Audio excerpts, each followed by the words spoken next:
Could you firstly summarise your experience in politics up till now? Well, so far I've been a candidate quite solidly, actually, for the last 3 years. I ran as an independent councillor in the 2018 elections for Peckham Rye ward. And then I joined the Green Party, and since then I ran against Harriet Harman in the 2019 general election, because God loves a trier, right? Of course, of course. Safest London Labour seat in London, I think. But it was a really interesting experience. Yeah, I really enjoyed it, and I got the 16th best Green result in the country. So it went quite well for a maiden attempt, really. And then, because our original candidate had to step down, unfortunately, we reopened nominations after the 2019 election. So I put my hand up and got voted as the candidate for this. Great. And if you were to look back at your proudest or highest point in your career so far, in politics, what would that be?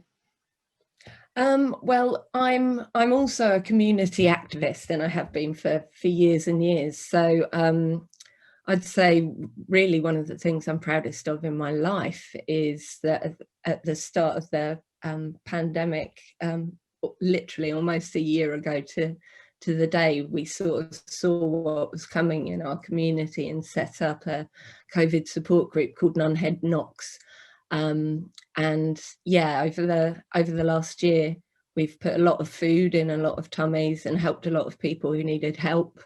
You know, done everything from pharmacy deliveries to thousands of hot meals delivered. We've done shopping for people. We volunteered to do dog walking, but hilariously, nobody needed their dog walking. Of course not. No, not the dogs of London have been well walked over the last year. Right, that's your proudest moment, but of course there are some failures that could have occurred during this time as well. So what's one that you would look back on and think, I would love to have changed something there? Before Christmas, I was involved in a campaign to, it's a classic green issue, save a couple of beautiful ancient oak trees just over the border in Southwark and in Sydenham Woods. And the Mayor of Lambeth, Philip Normal, took a tweet from a BBC London news report and said that I was doing something illegal and shameful in Lambeth. I think he thought I was graffitiing. And he was tying it in with the Save Hondo campaign there and kind of saying that it was one of their campaigners doing something illegal and shameful. And obviously it was on BBC London News, so it was quite clear that that wasn't the case.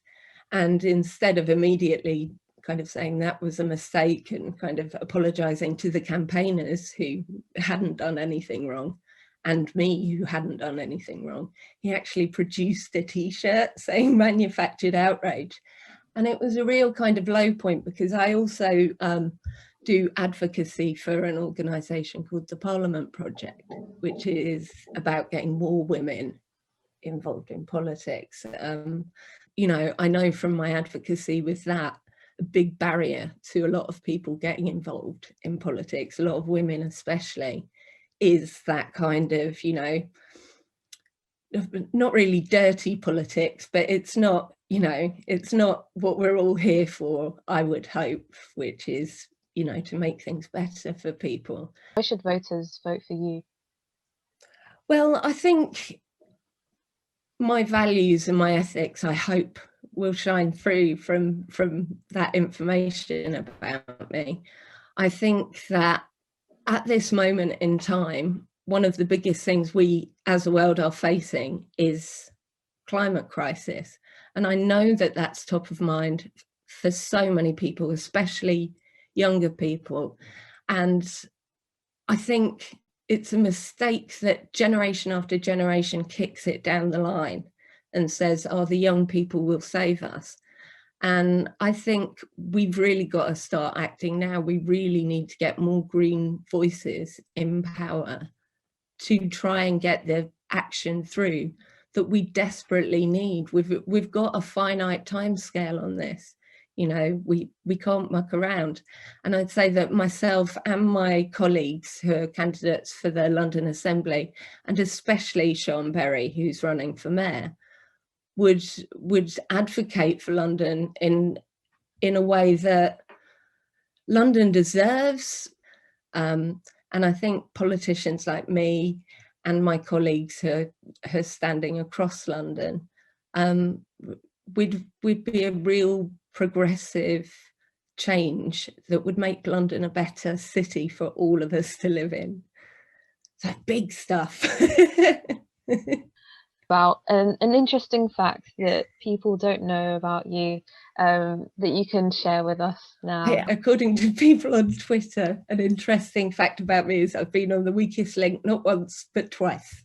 How did you get? The first time I got all the way to the final, and Anne Robinson said, now take your time with your answers before you do this. But I completely ignored her because I was 22 and obviously knew better than Anne Robinson. But no, Anne Robinson was sadly about this, right? And I stumbled my answers and I lost $2,500. And honestly, I'm over it now. I really am. Online at riversideradio.com on your smart speaker. Play Riverside Radio. And now on DAB Digital Radio.